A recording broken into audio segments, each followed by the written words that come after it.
जय हिंद दोस्तों, आप सभी का स्वागत है एक बार फिर से आपके अपने यूट्यूब चैनल यूनिक ज्ञान में।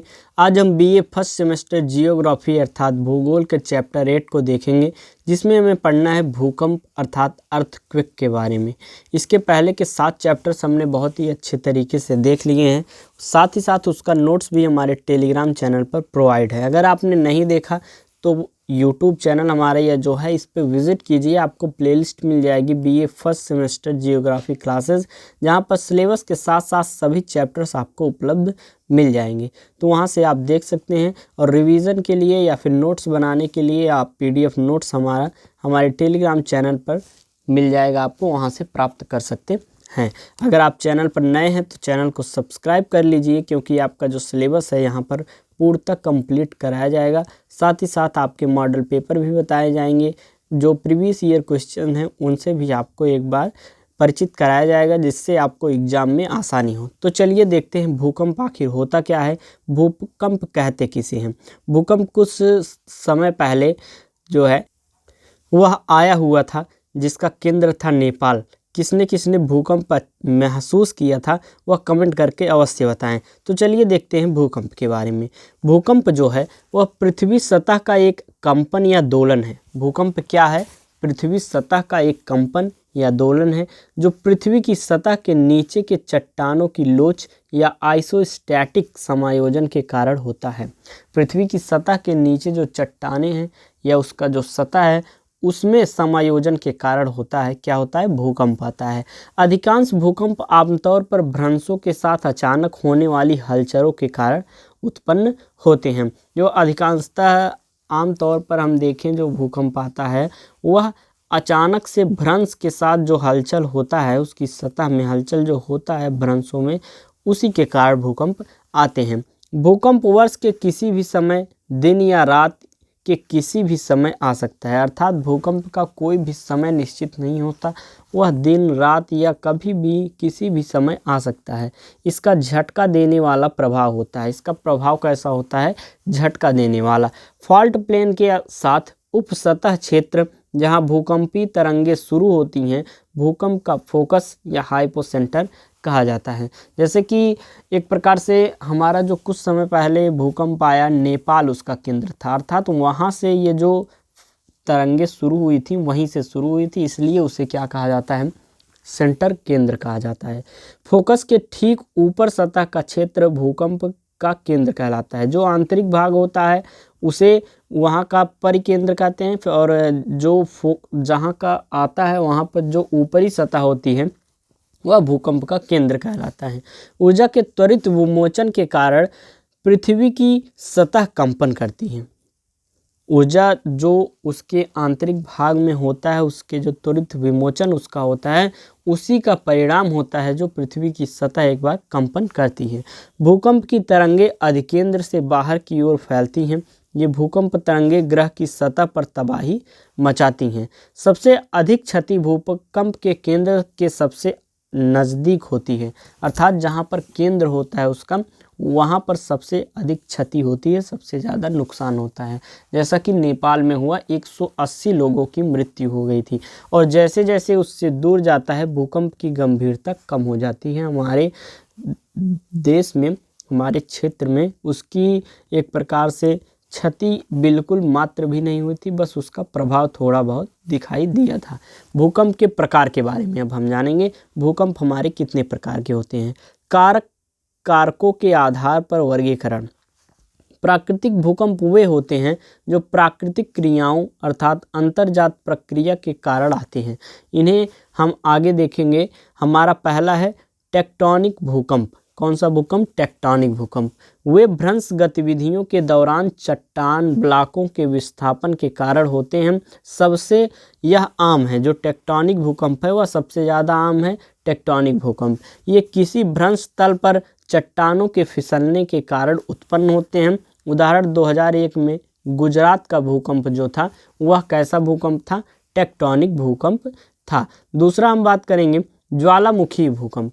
ज्वालामुखी भूकंप मैग्मा, पिघली हुई चट्टान के अंतःक्षेपण या निष्कासन के कारण ठोस चट्टान में तनाव में परिवर्तन के कारण होते हैं। ये विस्फोटक एवं विदर प्रकार के ज्वालामुखी विस्फोटों के कारण उत्पन्न होते हैं। भूकंप की तीव्रता और तीव्रता ज्वालामुखी विस्फोट की तीव्रता और परिमाण पर निर्भर करती है।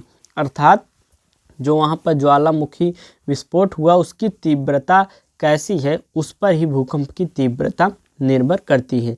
यह भविष्यवाणी नहीं करते कि ज्वालामुखी कब फटेगा, लेकिन यह किसी भी समय हो सकता है।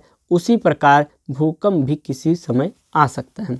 उदाहरण इसका है 1883 में क्राकाटोआ ज्वालामुखी के कारण आए भीषण भूकंप जो था वह कैसा भूकंप था? ज्वालामुखी भूकंप था। अगला हमारा है आइसोस्टैटिक भूकंप। कौन सा भूकंप? अगला हमारा आइसोस्टैटिक भूकंप है। क्षेत्रीय स्तर पर आइसोस्टैटिक संतुलन में अचानक गड़बड़ी के कारण ये उत्पन्न होता है। सामान्यतः पर्वतीय भवन के सक्रिय क्षेत्र में आने वाले भूकंपों को इस श्रेणी में शामिल किया जाता है। कौन सी श्रेणी में? आइसोस्टैटिक श्रेणी में। अगला हमारा है प्लूटोनिक भूकंप। ये गहरे फोकस वाले भूकंप हैं जिनका केंद्र 240 किलोमीटर से 600 किलोमीटर की गहराई पर होता है। कृत्रिम या मानव प्रेरित भूकंप वे मानव जनित गतिविधियों जैसे भूमिगत विस्फोट, खनन, बड़े जलाशय, प्रेरित दबाव आदि के कारण होते हैं। उसे क्या कहते हैं? कृत्रिम या मानव प्रेरित भूकंप कहते हैं। अगला हमारा है भूकंप के फोकस के आधार पर वर्गीकरण। अगर हम भूकंप के फोकस के आधार पर वर्गीकरण तो उसमें पहला हमारा आता है उथला फोकल भूकंप। इसका भूकंपीय केंद्र जमीन की स्तर से 50 किलोमीटर की गहराई पर स्थित होता है। जो उथला फोकस भूकंप है उसका भूकंपीय केंद्र जो है वह जमीन की सतह से लगभग 50 किलोमीटर की गहराई पर स्थित होता है। अधिकांश भूकंपों का केंद्र बिंदु उथला होता है। परिणाम स्वरूप उन्हें क्रस्टल भूकंप के रूप में भी जाना जाता है। छोटे भूकंप अधिकांश उथले फोकस भूकंप सामान्य सीमा से 1 से 5 किलोमीटर में बनाते हैं। हालांकि कुछ बड़े पैमाने पर और व्यापक तबाही मचा सकते हैं। हालांकि उन्हें शायद भी कभी महसूस किया जाता है क्योंकि उनमें से अधिकांश छोटे परिमाण के होते हैं या पनडुब्बी पर्वतमाला के किनारे पाए जाते हैं। अगला हमारा है इंटरमीडिएट फोकस भूकंप। इसका केंद्र 50 किलोमीटर से 250 किलोमीटर की गहराई पर होता है। तीसरा है गहरे फोकस वाले भूकंप। इनके केंद्र 250 किलोमीटर से 700 किलोमीटर की गहराई पर होते हैं। इसे बडाती बेनियोफ जोन कहा जाता है। यह एक सबडक्शन क्षेत्र है जहां एक महाद्वीपीय प्लेट के नीचे फिसलने वाली समुद्री क्रिस्टल प्लेट की परस्पर क्रिया के कारण भूकंप व्यापक होते हैं। यह क्षेत्र दुनिया के कुछ सबसे शक्तिशाली भूकंपों का घर होता है। हम आगे देखेंगे भूकंप का कारण क्या होता है, उसके प्रभाव क्या होते हैं। भूकंप तब आते हैं जब झुकने, भ्रंश या अन्य भौतिक प्रक्रियाओं का कारण पृथ्वी के आंतरिक भाग में चट्टानों में जमा अतिरिक्त तनाव सतह पर कमजोर क्षेत्रों के माध्यम से गतिज ऊर्जा के रूप में परिवर्तित हो जाता है। जब प्लेटें जो है गतिशील हो जाती हैं तब इन बदलावों के परिणाम स्वरूप तटीय क्षेत्रों में उत्थान या अवतरण का अनुभव हो सकता है।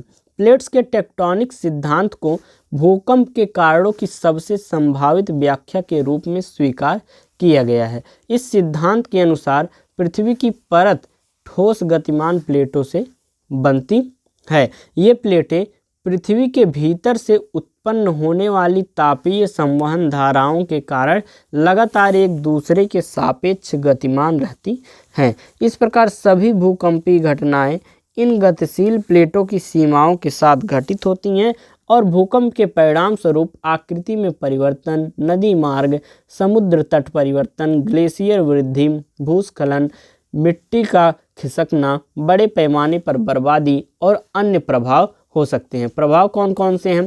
पहला तो भूकंप के परिणाम स्वरूप क्या हो सकता है, आकृति में परिवर्तन हो सकती है। किसी स्थल क्षेत्र की आकृति में परिवर्तन होगी, नदी मार्ग में परिवर्तन होगा, समुद्री तट परिवर्तित हो जाएगा, ग्लेशियर में वृद्धि, भूस्खलन, मिट्टी का खिसकना, बड़े पैमाने पर बर्बादी और बहुत से इसके प्रभाव हैं। इसका आपदा प्रबंधन भी होता है।